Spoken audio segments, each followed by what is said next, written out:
It would probably seem that one of the most overused idioms today is the phrase time management.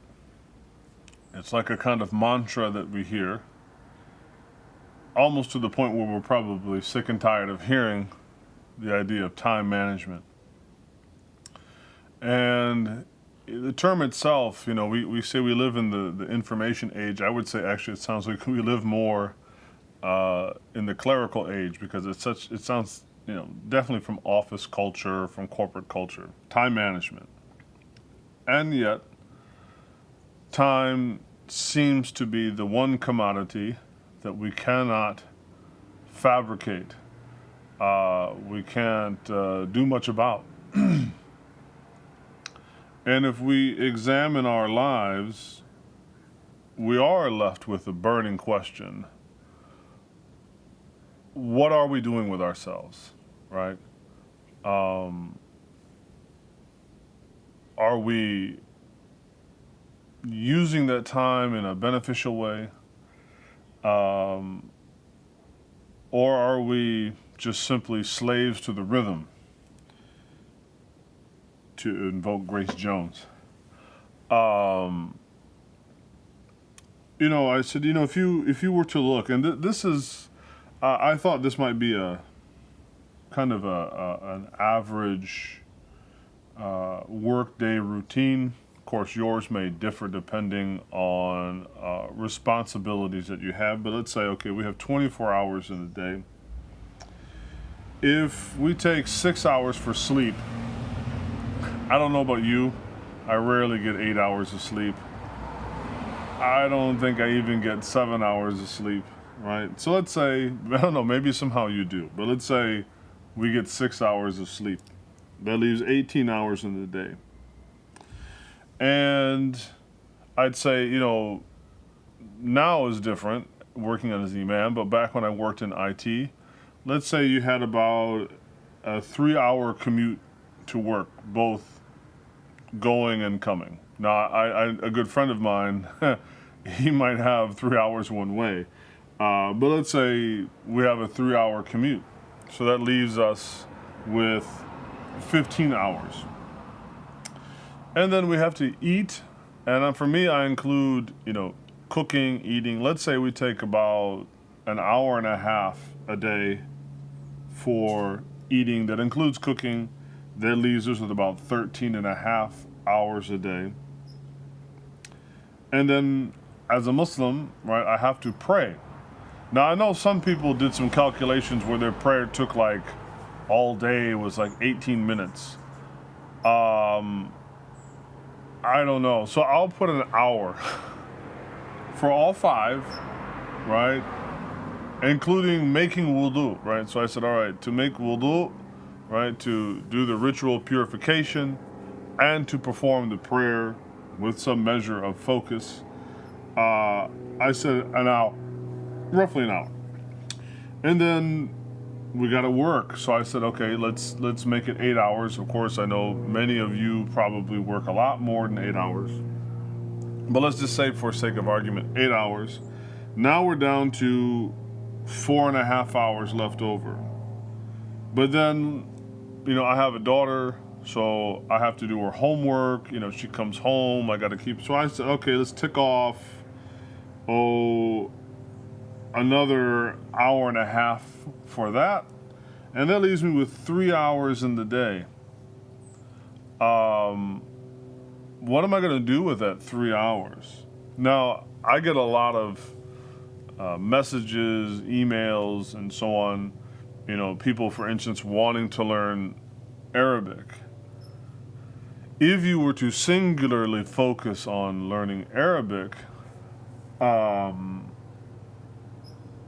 could you really do so? Could you attain mastery in 3 hours a day? I don't know. Perhaps. Or perhaps you'd certainly gain some benefit. But, realistically, do you have 3 hours a day only to dedicate, right, to Arabic?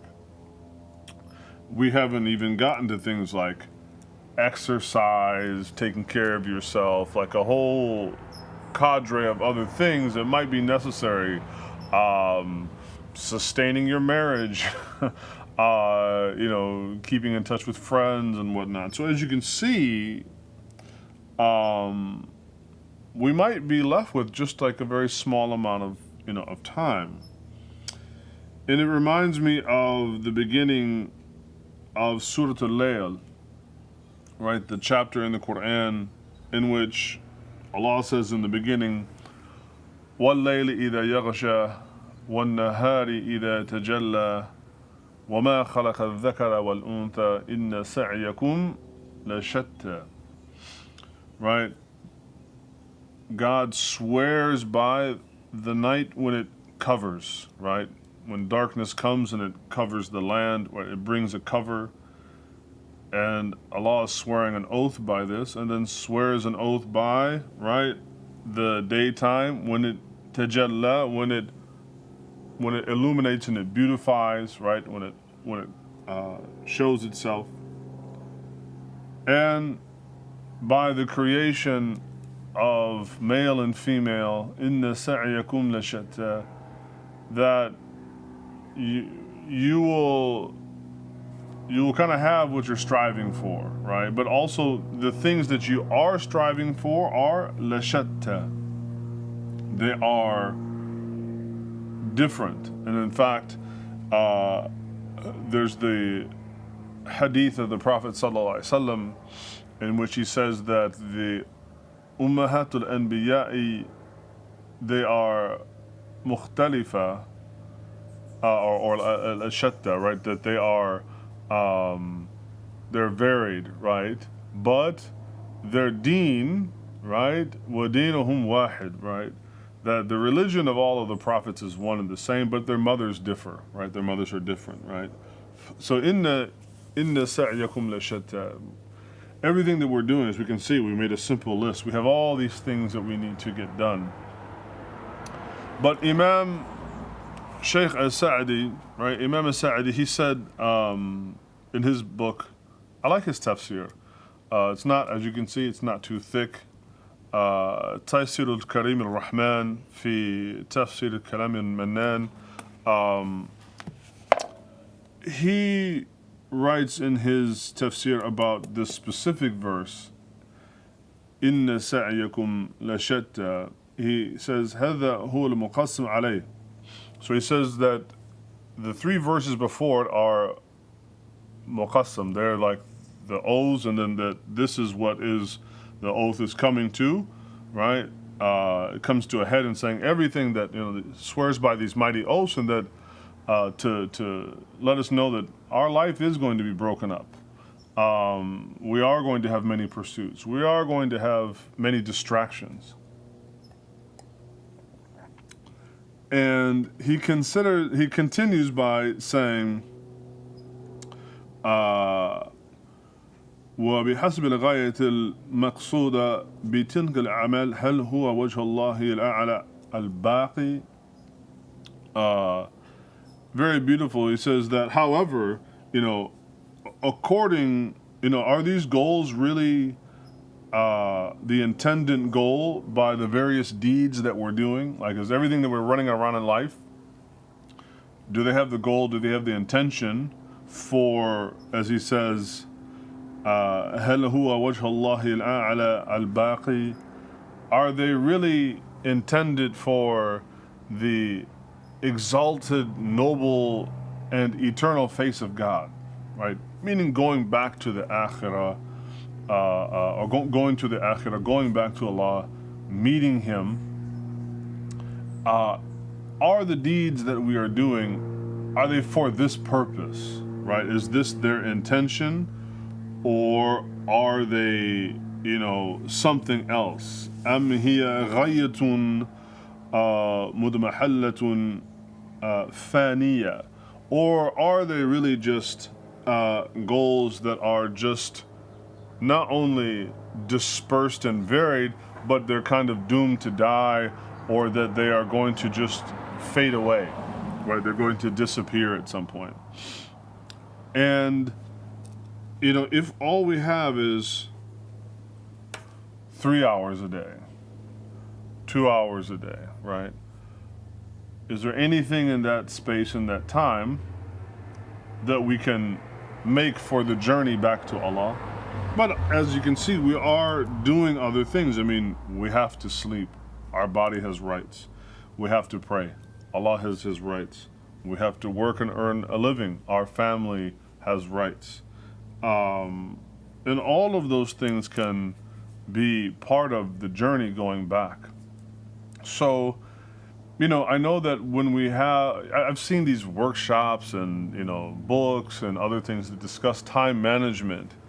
And it seems to me that while there's certainly maybe some nuggets in there at improving efficiency and other things, one thing that a person could potentially walk away from is, well, if I don't somehow micromanage my life to squeeze out more time, right?